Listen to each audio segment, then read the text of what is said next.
cambio tubular. Comenzamos hoy. Esta fue la clase renal de la semana pasada, ¿no?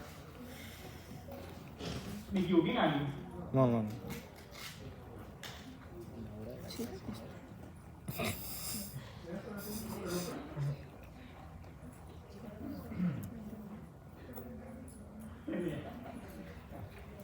No sé qué estará pasando.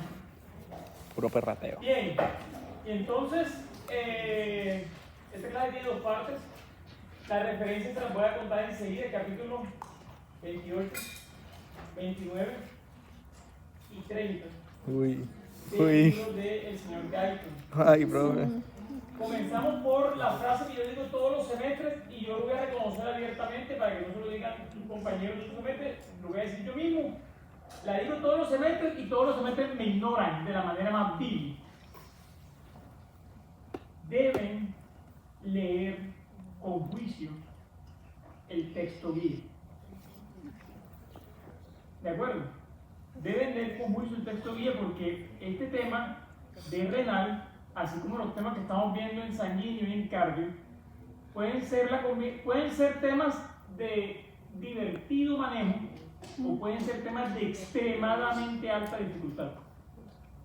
¿De acuerdo? Son el típico tema que demanda de su capacidad de análisis. No cuenten con que van a estudiar el día anterior y les va a ir bien al examen. Si quieren apúntenlo, grábenlo, yo lo estoy diciendo yo mismo. ¿De acuerdo? La mayoría de las preguntas del examen que viene de renal las voy a hacer yo. Porque la mayoría de los temas son míos. ¿De acuerdo? Entonces, eso les debe dar un mensaje, no de amenaza, ni mucho menos. No, ustedes me hacen lo que quiero es que no les vaya mal. Y para que no les vaya mal, tienen que leer, tienen que estudiar. Y tienen que hacerme preguntas si tienen preguntas por correo. Repito, si lo dejan para el último momento, el día anterior del examen, les aseguro hoy, a esta hora del día, que les va a ir mal. Que esa no es la idea, por supuesto. ¿Me estoy explicando? Ya me anticipé la crítica, ¿se dieron cuenta? Bien, esto por supuesto no es una lectura. Esta es la lectura de otra cosa. Y este es el objetivo general de la clase, que ojo aquí, miren que estamos hablando de mecanismos. Los mecanismos se analizan, no se memorizan. Reabsorción tubular, algo así. Y como estamos hablando de mecanismos de qué básicamente transporte de agua y electrolitos componentes en general a lo largo de toda la nefrona y todo el túbulo renal. Así que evidentemente parte de lo que vamos a hacer es ir recorriendo la nefrona como si nosotros fuéramos parte del ultrafiltrado, para poder entender cuáles son los cambios que sufre el ultrafiltrado en términos de reabsorción, secreción y finalmente la excreción de los componentes. Bien, entonces ya habíamos dicho esto, creo la semana pasada, en lo que era la formación de orina, y fundamentalmente lo que nosotros excretamos vía urinaria es el resultado de lo que filtramos menos lo que el túbulo es capaz de reabsorber, más lo que el túbulo secreta al ultrafiltrado. Cuando ustedes suman y restan estas interacciones, lo que terminan ustedes obteniendo es lo que ustedes finalmente excretan. Entonces, esto porque es importante entenderlo desde ya, porque para todo aquello que es un nutriente importante para mi sistema, la excreción urinaria debería ser cero. Lo que significa, básicamente, es que o no se filtra en el glomérulo, o si se filtra, se reabsorbe completamente y no se secreta. Casos, ejemplo estándar. Las proteínas de mi cuerpo, como la albúmina, son extremadamente importantes para mi funcionamiento homeostásico. Por tanto, no las puedo orinar. Entonces, como no las puedo orinar, lo que termina pasando es que en el caso de las proteínas, no las filtro. Cuando yo hago que la filtración sea cero, todo lo demás ya no importa, la excreción urinaria va a ser cero. Las proteínas no se pueden secretar al túbulo. ¿Me estoy explicando? Bien, en el caso de la glucosa, por el contrario, la glucosa es una sustancia que está disuelta en el agua y que por tanto se va a poder filtrar. Entonces, cuando yo pienso en la glucosa, se coincide en el hecho de que la excreción urinaria de glucosa es cero, pero en este caso lo que termina pasando es que esto es diferente de cero, pero que la reabsorción tubular iguala a la filtración. Entonces, si yo filtré, es una locura, 5 moléculas de glucosa, la reabsorción tubular se asegura de reabsorber las 5 moléculas de glucosa. Por tanto, técnicamente en la orina no debería haber glucosa. ¿Me estoy explicando? Bien, aquí voy a decir algo importantísimo porque es crítico. Matemáticamente uno pudiera suponer que si un paciente tiene demasiada glucosa y entonces orina glucosa, sería una forma de hacer balance externo de la glucosa. Así como lo hacemos con el agua. Cuando hay mucha agua en nuestro cuerpo, ¿qué pasa? Orinamos mucho. Y eso hace balance externo, ¿se entiende eso? Por tanto, uno pudiera suponer que orinar glucosa es un fenómeno de balance externo, en cuyo caso la respuesta sería, si mi paciente orina glucosa, entonces su glicemia va a llegar a ser normal. ¿Se entendió lo que acabo de decir? Por supuesto es una falsedad, pero quiero saber si están conmigo. Ok, voy a cerrar la idea. En el caso de la glucosa, no existe el concepto de balance externo. Por más que mi paciente orine glucosa, su glicemia nunca va a ser normal. Por más que mi paciente esté orinando glucosa, su balance externo no va a hacer que la glicemia se normalice. Y como no hay forma de que ese efecto o esa acción de orinar el compuesto me normalice el valor en la sangre, pues entonces el concepto de balance externo no existe para la glucosa. A pesar de que matemáticamente uno pudiera sumar y restar cosas y decir, bueno, entre más yo orine, pues esto va a bajar. Me estoy explicando, pero eso no funciona así en el cuerpo. Ese es el típico caso de cosas que no funcionan como dicen los médicos, que 1 más 1 es 2. ¿Por qué no funciona como así? Ok, hay varias razones para eso. Siendo una de ellas que tu cuerpo constantemente esté ingresando nueva glucosa al cuerpo. Entonces no hay forma de contrabalancear esto. ¿De acuerdo? Lo segundo es que la glicemia nuestra, no hay un sensor de glucosa realmente en el cuerpo. El único sensor que tenemos nosotros que se podría asociar a la glucosa sería la célula beta pancreática, que es de hecho lo que tienen dañado los pacientes que tienen alteración de la glicemia.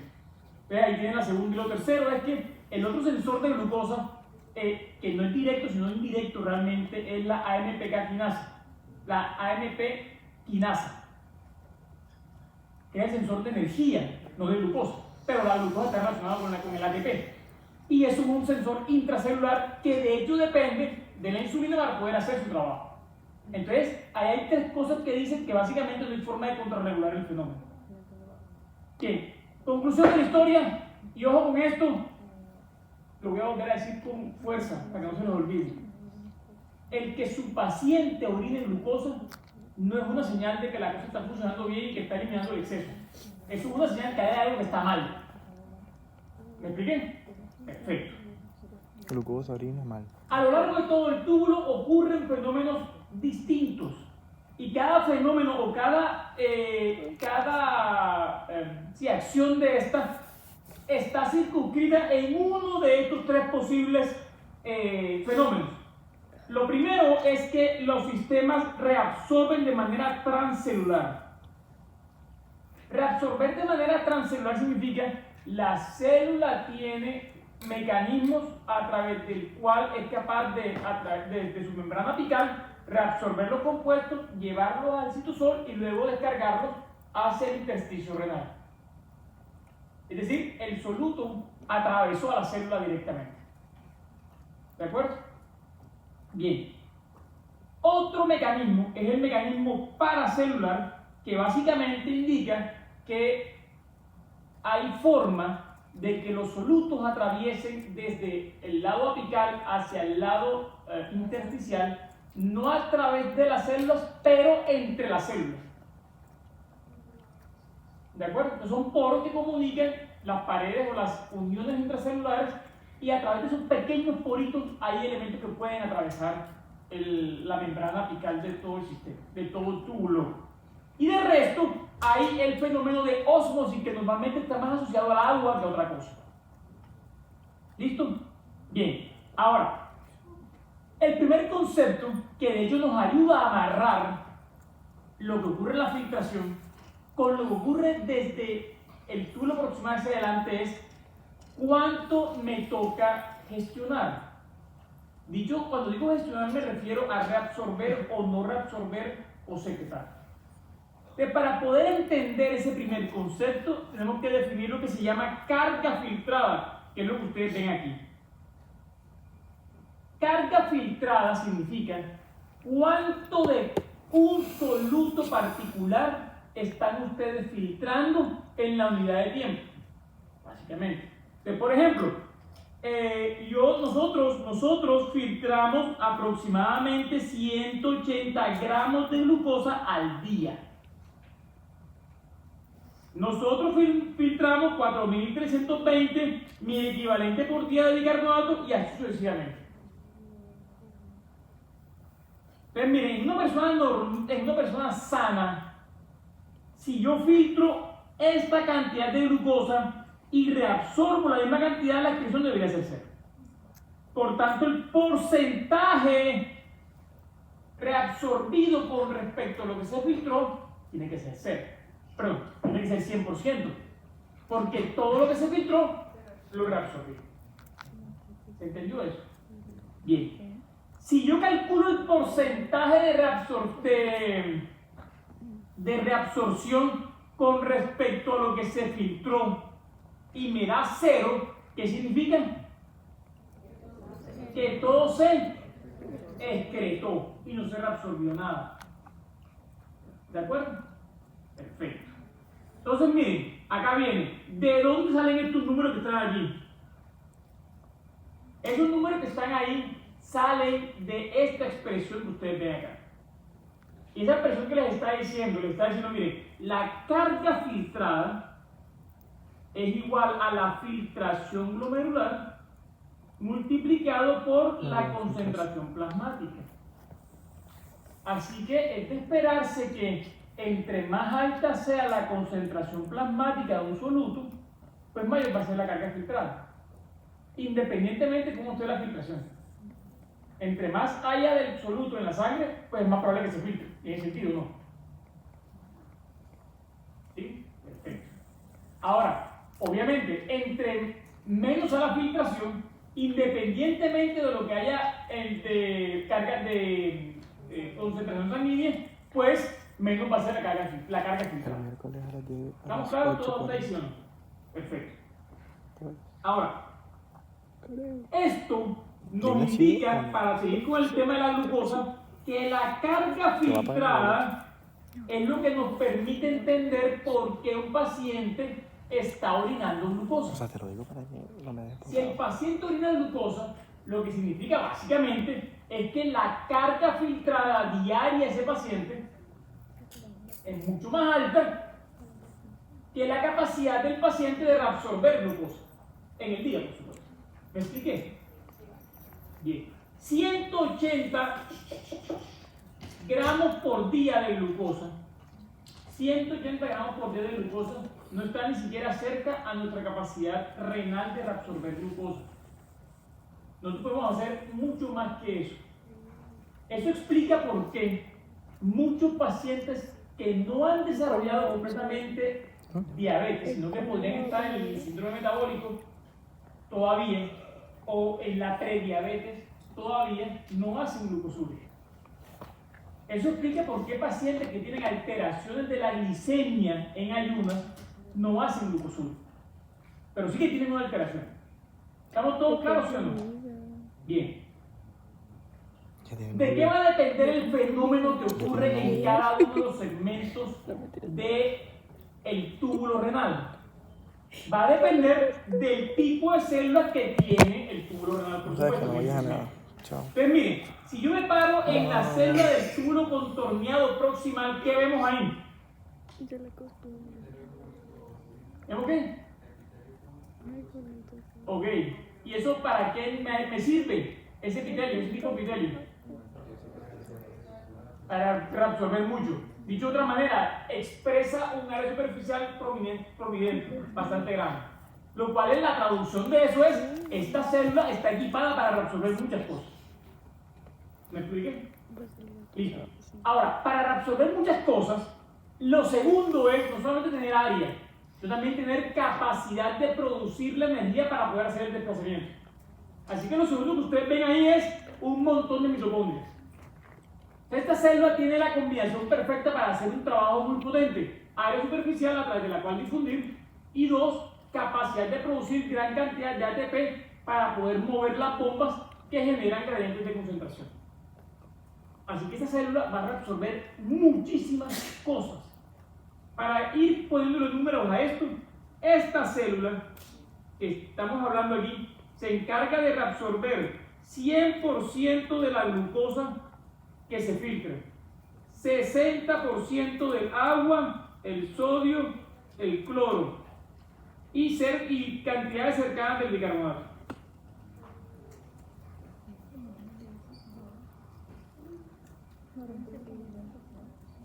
¿De acuerdo?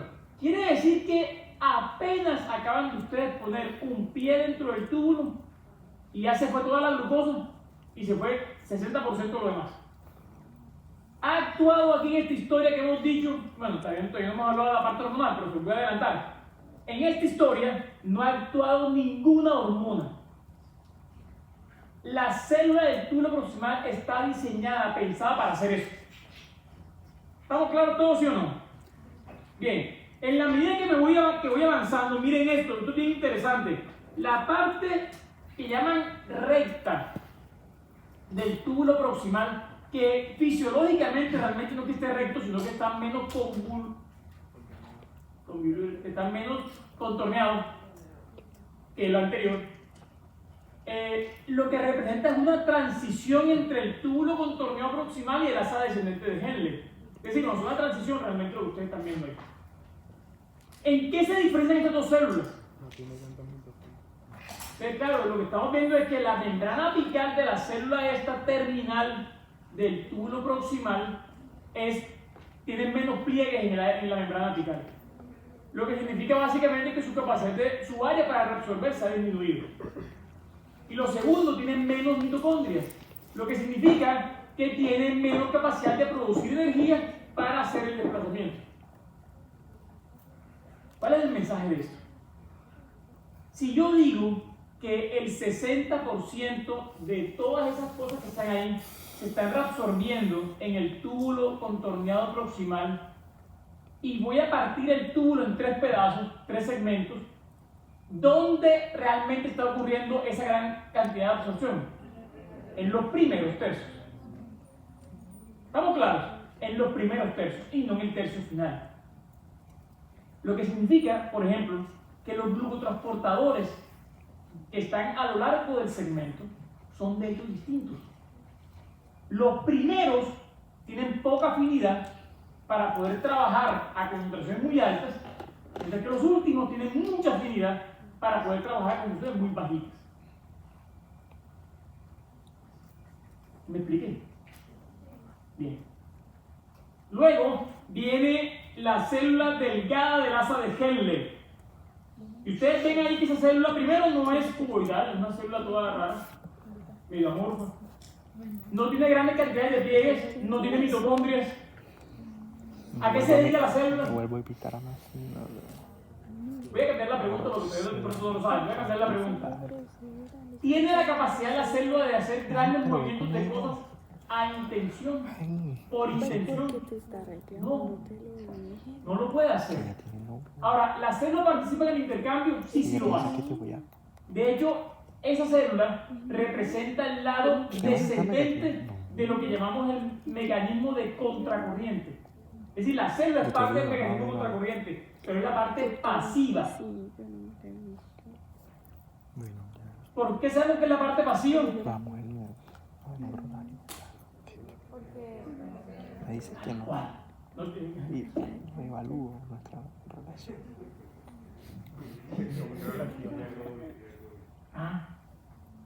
Doctor, ¿qué pasó, doctora?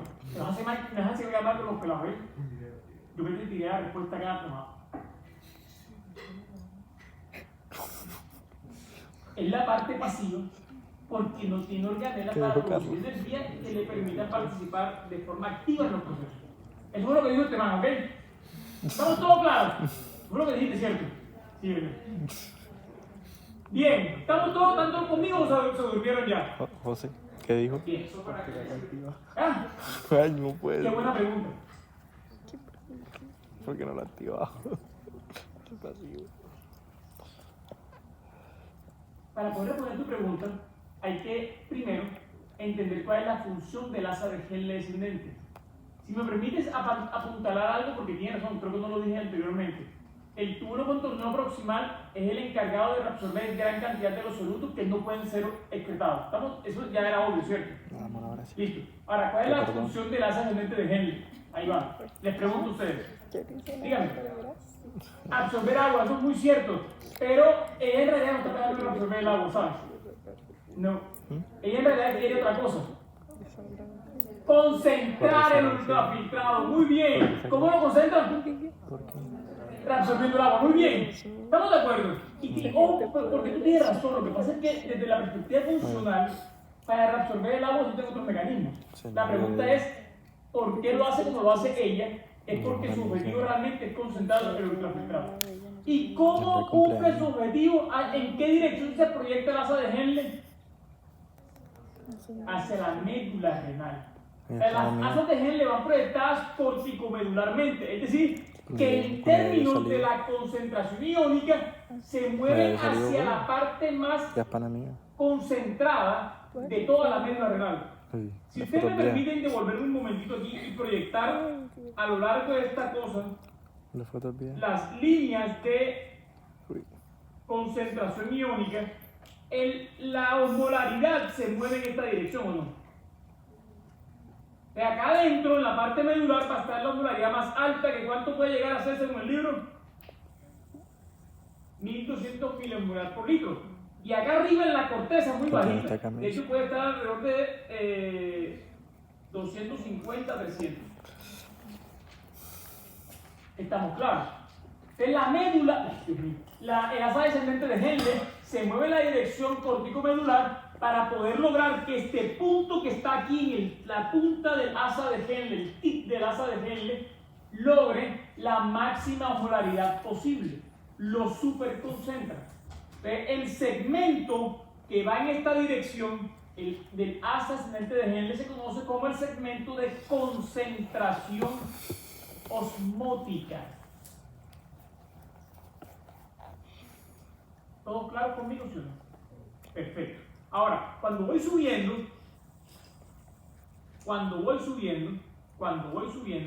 notamos que la célula comienza a cambiar otra vez. La célula del asa ascendente, como muy bien lo decía el compañero, es permeable al agua. Muy poco permeable a los electrolitos, pero muy permeable al agua. Cuando voy subiendo, la célula continúa siendo prácticamente impermeable a los electrolitos y comienza a perder permeabilidad al agua. ¿De acuerdo? Y comienza paulatinamente, a ganar permeabilidad para los electrolitos. Repito la idea. En la medida que voy subiendo, comienza a perder permeabilidad por el agua y a ganar permeabilidad por los electrolitos. Noten ustedes que la célula también comienza a ganar pliegues en la membrana apical. Quiere decir que esta transición nos va a llevar eventualmente a una célula cuboidal y a una célula cuya membrana apical tiene bordes. ¿De acuerdo? Y llegamos a la asa gruesa de Henle. La asa gruesa de Henle, ¿qué le notan ustedes? ¿Ah?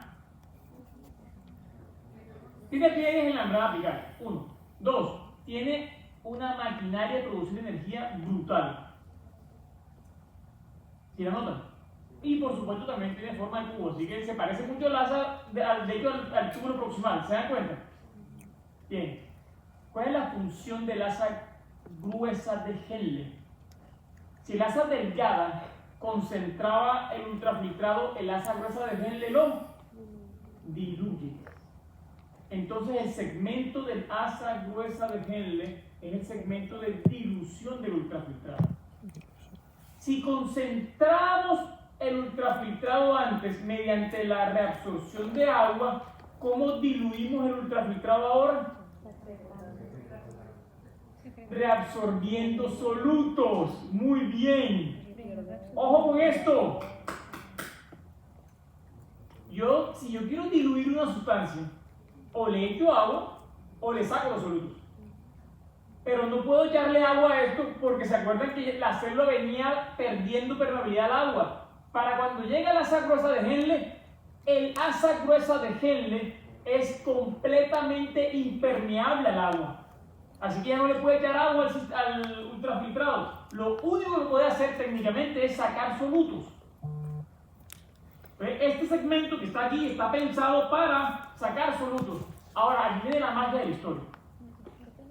La magia es que esta célula que está aquí, está diseñada para poder garantizarse a sí mismo un delta de osmolaridad cercano a 200. Y lo trabaja independientemente de cuáles son los valores en cada lado. Voy a repetir esa idea otra vez. Ojo. La mayoría de las células del túbulo renal dependen de la osmolaridad. Es decir, la osmolaridad, pero no la pueden cambiar ellas. Sino que dependiendo de lo que tienen entre su membrana apical y su membrana vasolateral, pues así pueden hacer su tarea o no. La célula del asa gruesa de Henle no come de cuento, básicamente. Ella dice que entre mi membrana apical y mi membrana vasolateral quiero tener un delta de 200 en osmolaridad. Si mi membrana apical tiene una osmolaridad, por ejemplo, un número cualquiera, de 800, ¿cuánto quiero yo tener mi membrana vasolateral? Voy a repetir la pregunta. Yo soy la célula del asa gruesa de Henle. En mi membrana apical, que es la que mira hacia el túbulo, tengo y detecto una osmolaridad de 800. ¿Cuál sería la osmolaridad que yo quiero tener en mi membrana vasolateral?